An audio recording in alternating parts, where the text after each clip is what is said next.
And when you get onto the ice, Yeah. just if in doubt, forward's better than backwards. If you Forward, start not to back. fall, Yeah. fall to the side. We can do a Fall practice to the fall. side. Marching is good, and you having your weight of your You knees want your weight forward. is sitting over your toes. So Okay. imagine your Yeah. knees are over your toes and your shoulders are kind aligned. Okay. Okay, first time skaters coming through. Okay. You're on your first time too? No? Oh, second or third, okay. So just putting your feet flat on the ice and just holding on is brilliant.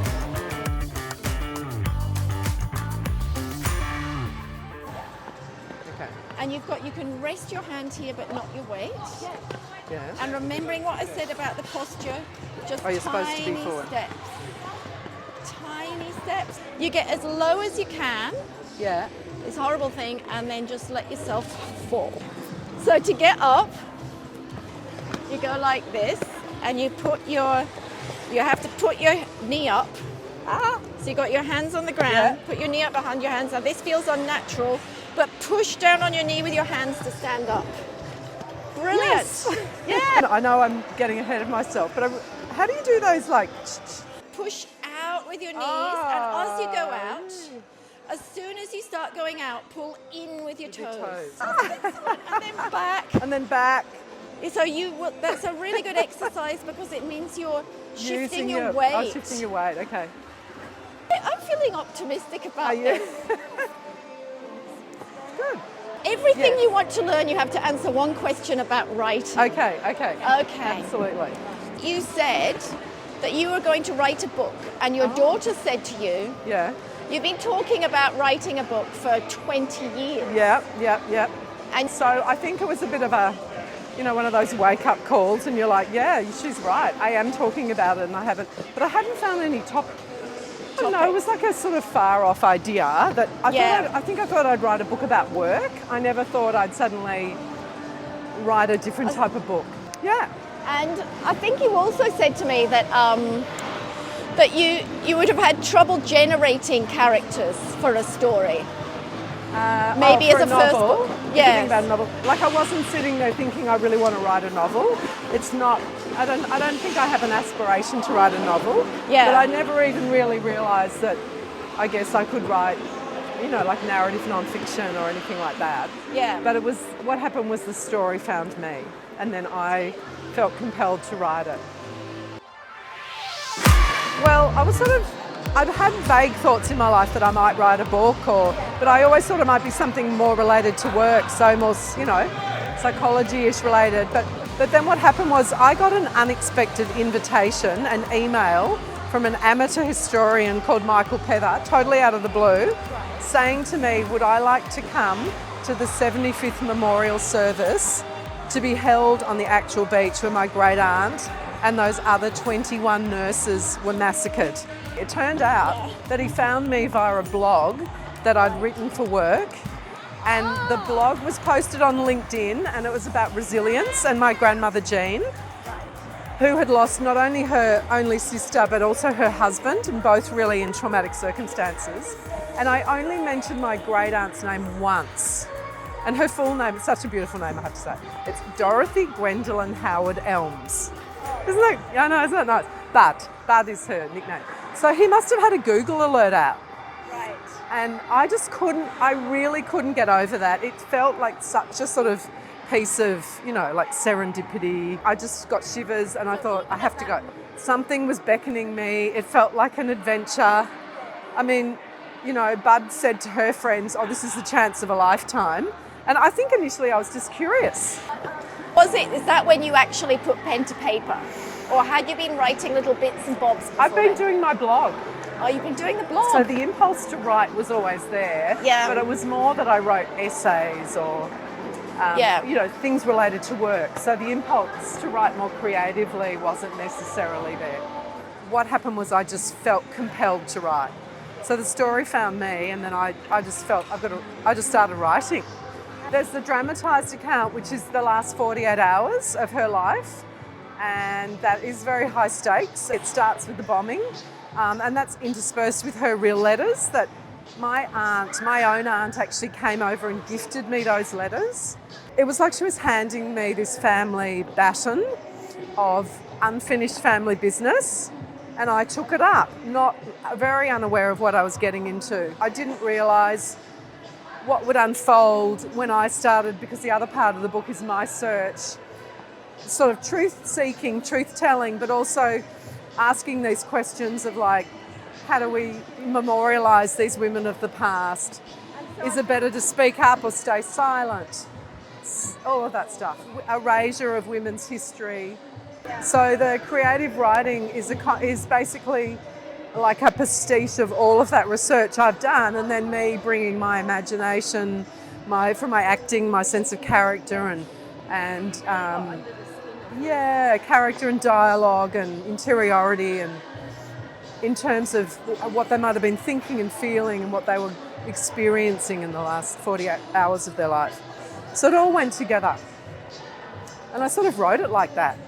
I mean, I'm a bit of a chaotic writer. I don't write sort of like with a plan, or I just feel my way into it, and I layer things, and then I just keep going, layering and building the characters and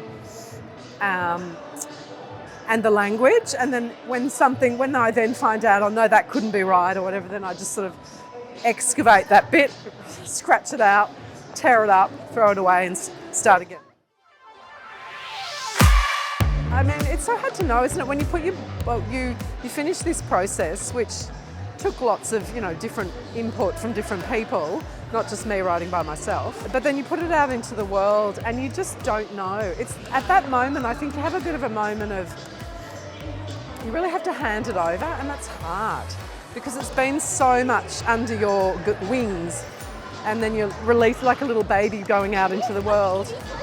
And you just don't know. When I was an actor, you'd get up on stage and you have a relationship with the audience, and you can feel and hear and what they think of it. But it's really hard when you put it out there, and I felt very startled, I think. I would say that you have to realise that the writing is the main thing that obviously you've got to focus on. That's why you do it. I think you've got to hold on, why did I write this book? What's really important to me about it? And that's got to be your main sort of measure of success and rationale for, because it's easy to get caught up in lots of other stuff related to the book, like how many have you sold and this and that, and how am I going on, and that's, of course, that side's really important, the marketing, which I've now realised that writers have to do a lot of marketing. And there are so many avenues, so you can send yourself a bit nuts trying to cover off on everything. But I think the other thing is that you do need to think about, you're a first-time writer, all those writers' festivals, the bookstores, they don't know you. So you need to, I think I would take more time off and really think about all of that before I published, and put time and energy into building those relationships and connecting. Yeah. I've had a lot of people write to me, actually. Yeah, I've had so many people contact me on Facebook, and mainly Facebook and Messenger and even LinkedIn, and say how moved they were by the book. Even one person at the War Memorial, who's a guide at the War Memorial, who said to me he really didn't know what to say about the exhibit now, but that he was so profoundly moved by the book. So the responses like that means a lot to me, because that's why I wrote it. So, wow.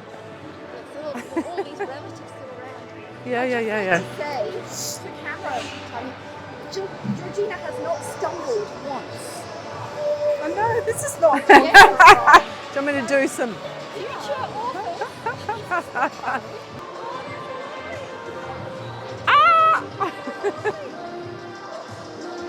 This is the bit where I shouldn't get too carried away. Oh yeah.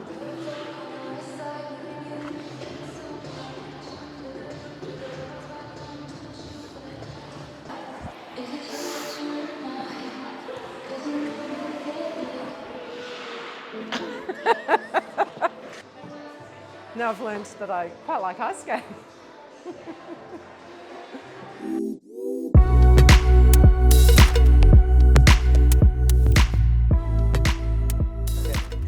All right, so George, I wanted to ask you how you found the ice skating. At first I was like, ah! You know, when you first step on and you're like, you just don't want to move because you think it's just slippery and you're trying to find this is very me. I always have in my mind, I have this picture that I'm going to be able to do all these amazing things. You did do amazing things though.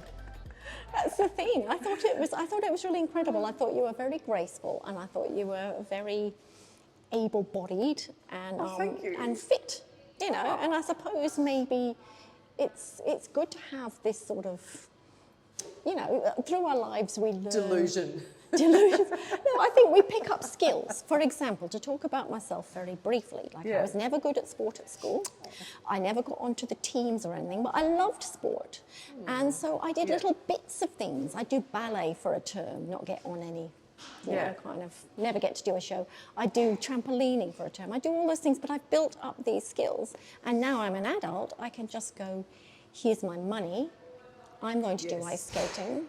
And you can't stop me. You found your sport. Yeah, that's a lovely I story. always thought I found my sport. For ages, I did kickboxing and I was very boring about it in my 30s. And now I've moved on to ice skating. You found your ice skating. I can relate. I was never on any of those teams. I used to hate it because people, I don't know, I think I sort of looked like I'd be okay at doing those things. Yeah. But I was really bad. I've got really bad hand-eye coordination. So Me anything too. with balls and like volleyballs and softballs, and I'd just be like, ah! And I can sort of vaguely hit a tennis ball. That's bad. Vaguely hitting a tennis ball. That's very familiar to me. Yeah. So I was going to ask you, and I've already asked you this, but I'm going to ask you again in case we didn't get it. Imposter syndrome. Oh, imposter syndrome. Yes. I don't think I ever let myself worry about, if I had a thought about it, like if I was asking myself the question, am I a good writer? The answer would always be no when I was starting out. So I just didn't even think, I mean, I've got an advantage because I've studied psychology and I work in coaching and things. So I didn't even worry about, this sounds weird, but because this story was so important to me to tell, I was too worried about telling the story. I didn't have any time to think about, was I a good writer? So it's like you've got to change the question. You don't ask, are you a good writer or not? You're always going to say no. Most writers are. So you just say, how can I become a good enough writer to tell this story? How do I get better? How can I get better? Yeah. And I just put all my attention into that. I knew, some part of me knew that I could become a good enough, I'm not going to say I'm a brilliant writer, I've only just started, a good enough writer to tell this story. Yeah. I just had to find a pathway to get there, which was really through joining writing groups, workshopping, doing courses, all of that, drafting, getting feedback, having a really good feedback loop, and just working really hard. And that's the other thing too, like determination. You can be determined, but you do need to find your path. Otherwise, it can just seem overwhelming. Knowing you just have to be determined. It's like, determined at what? It's not, exactly. It's not good enough because you don't know what you don't know. You need input and you need mentors and I needed mentors. I like a community around me and I needed to learn about writing. So I started to go to classes and I needed like a good quality feedback loop. So that was Anthony Yark's writing class. Anthony Yark's writing classes, and I did some courses online. And I did some things with, Writers Vic.